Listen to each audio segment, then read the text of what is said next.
Welcome back. You're listening to the panel discussion, Tearing Down Government Silos, the Impact of Data Integration, sponsored by MarkLogic, on federalnewsradio.com and 1500 AM. I'm your host, Jason Miller. My guests today are Thomas Beach, the Senior Advisor for the Office of the Undersecretary of Commerce for Intellectual Property at the Patent and Trademark Office, Kelly Chewbacca, the Chief Data Officer at the U.S. Postal Service's Office of the Inspector General, Autry Kaluri, the Chief of the Decennial Information Technology Division at the U.S. Census Bureau, Naveen Vembar, the Chief Technology Officer at the General Services Administration, and John Bakke, the Executive Vice President of Customer Operations at MarkLogic. Before break, Naveen had said something that I thought was just fascinating. The idea of integration is not just integration, it's really about data ownership and understanding the people who own that data, why the integration matters. So let me turn to Tom first. You guys obviously are bringing together the people who submit applications for patents. You have the examiners, and then there's everybody else. Talk a little bit about data integration and the business owner perspective. So absolutely. In the 2.5 years that we've started our open data program, we've had a really exciting chance to really have a cultural revolution anchored in APIs. And it's something that our agency hadn't even really talked about, even in the last 5 years. We disseminated data by CD-ROM as of 2009. Our first patents, APIs, came out in the last 1.5 years. So as you can imagine, it's a mighty effort to change the culture of an agency that has a core mission of delivering timely and quality patents and trademarks. So where does data fit in that equation, right? Opening our data allows for the public to better understand what we do, and we get better patent applications and trademark applications because of it. Critical to our mission, but to evangelize this concept in a use case scenario where we would target different business units, showcase how the power and lift that you can have with APIs internally, and start spreading the word. So that's been the way we've been able to really start small, be lean, have a small scrappy team, as I like to call them back at home, that we've now grown into a full-fledged IT portfolio dedicated to this mission. So it's been an incredible ride. It's been meteoric in sense, but we have a lot of work to do. We've issued 9 million patents and counting. So we have a lot of data out there to better understand and share with the public. And I want to go to Autry for a second, but just put a finer point on this. When you talk about releasing the APIs to the public, it's so the public can access the data, but really the back end side was getting the examiners and the people who look at patents and everybody else to say, yes, I understand why, we all understand together why this integration and why then you're going the open data route. There's a beauty in having an open and big data program because it forces everyone to take a look at their inventory. What do we do? What is our data? Naming conventions. What do I make? What do I work on? And to your point about ownership, we are taking a very aggressive approach that the agency owns the data, not just one business unit. And as you can imagine, that is also another cultural revolution on an executive level. And so what we did is we built a data governance board within the agency so all executives in any business unit could better understand their data, whether they're data folks or not. Interesting. Autry. Yes, so as Tom said, timely and quality data is also in the mission of the Census Bureau, as you can imagine. So we have quite a few directorates. We have quite a few divisions within those directorates, and they all produce systems and data specific to their needs, surveys or censuses. But whatever data it is, whatever they produce, as Tom said, is actually owned by the agency. And so it's important to realize that the integrated product has a better value than individual survey-based or census-based product. That's the key message. Now, additionally, when we provision the data for consumption by the users, it allows for discoverability. Okay, when a naive user comes in searching for any specific information he's looking for in a county, for example, how easy is the interface that allows them to discover the data without having to go through pages and pages of information that typically is the way we find ourselves to be in the middle of.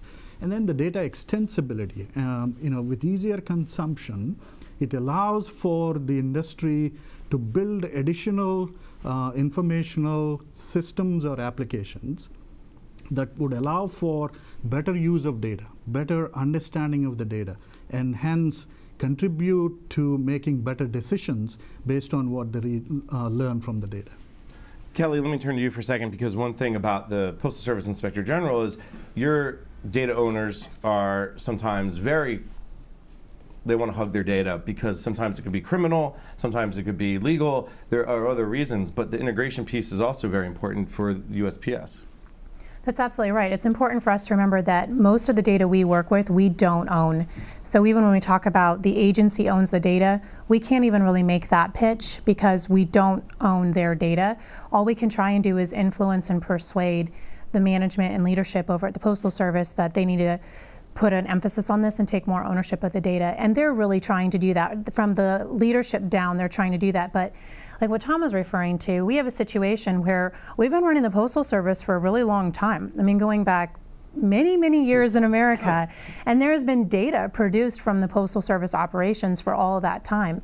And sometimes they're collected at headquarters, sometimes they're collected at the district, sometimes it's collected in individual post offices all through the country. So the effort of getting all of that data integrated together to create, I know one of the emphases that they're pushing at headquarters is a single source of truth for the data is an important push. Like you said, I'm not even sure that we're hitting so much resistance with respect to them sharing it with us. I'm not sure that we're at that point yet because by law we have access to all the data, all of the same unintegrated data that they have access to. So now that we have the tools and the ability to do this, what do we do with all of this information? One of the things that we've been talking to them with respect to them integrating data with us or sharing data with us is we've simply said data is agnostic. We will be using the data to build models and develop information that auditors and investigators can act on. But the data's there. You can use that same data to get ahead of the problem. And if we can share data and we can share with you the models and tools we're developing, you can see what we're looking at and you can take care of it too. We don't play gotcha. We're not interested in making a name for ourselves at the expense of the Postal Service. We're interested in improving the efficiency and effectiveness of the operation, and that's a shared goal. So if they can see what we can see, they're less blindsided by whatever we're coming up with as an Inspector General's office, and they have more resource and capacity to leverage resources towards improving the Postal Service before we do an audit or an investigation, and that's a win for all of us. John, pick up where Kelly was talking about. I think she presented that in such a great way. If you can see what we can see, we all can get better. Right. Are you starting to see that change happening from an integration perspective? Oh yeah. So one of our biggest customers is the Department of Defense. The Special Operations Forces uses MarkLogic to integrate data from all over the intelligence community and the defense departments in order to perform their mission. One of their active theaters is obviously CENTCOM. It's been very active for the last 15 years.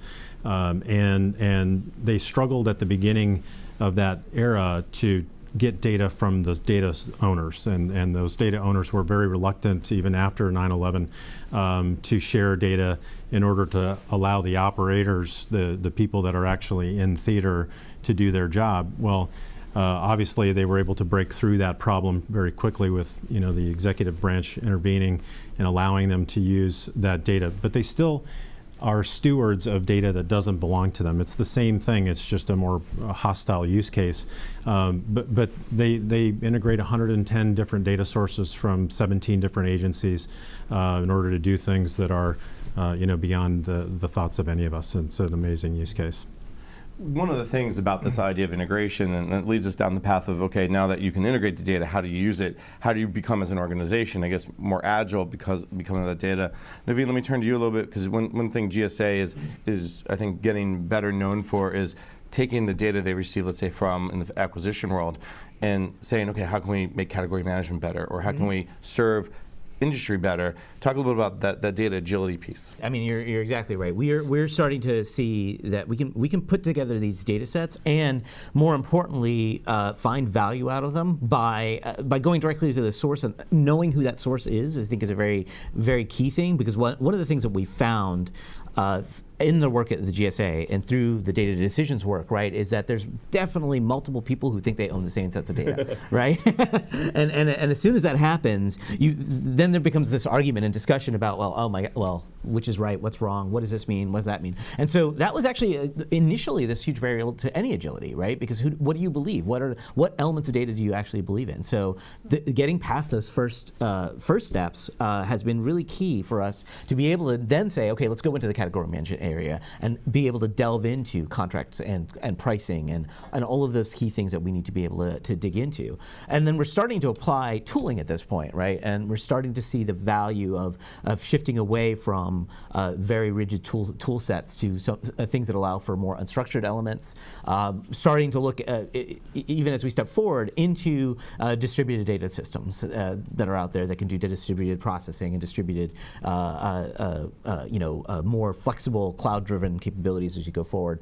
And all of that, though, is in the, to the end to serve that user base, right? So we're also spending a lot of time divorcing systems from the data that's in them as much as possible, right? Really sort of getting people away from saying, I really need, like I personally as a business owner need to be able to type at a keyboard and run a query myself to do a thing, as opposed to saying, I've got an open API that can do this work, and I know that open API is going to work, and it's going to meet some standards.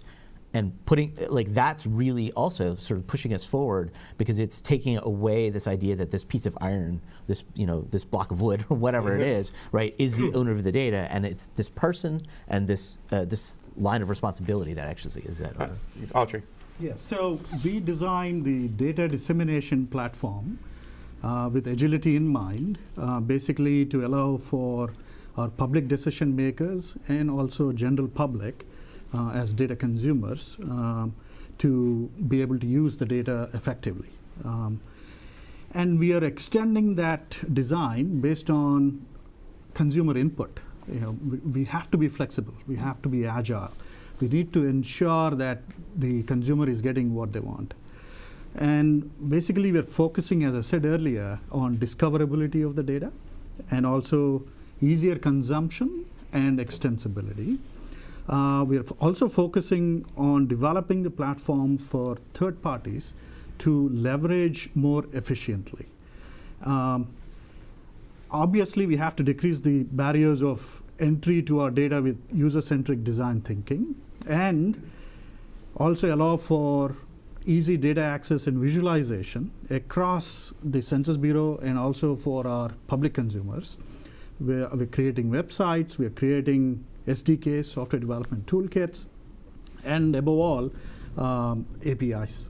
So that's the way we want to really make the data available and be agile, so that the consumption can trigger further improvement of decision making based on the data that's available. Naveen, something Autry said, you got excited. Yeah, I think one of the really interesting things that you're talking about when you talk about user-centered design is the idea that user-centered design comes down to the data, and that's a real new thing that people are getting used to. It's also really funny because part of the success on the agility side that we found is also in saying no, which is a very hard thing for us to do, especially as IT folks, right? We're just not used to doing it. But we hear people say, no, just give us access to the data and give us some arbitrary reporting capability, and we'll be able to do what we want.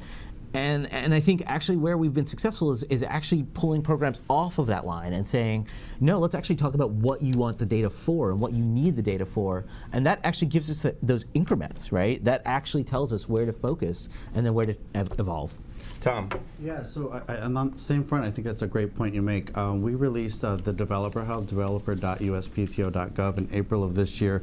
It's a three-legged stool of improved access to our data, an open source visualization platform with a GitHub tutorial to make your own.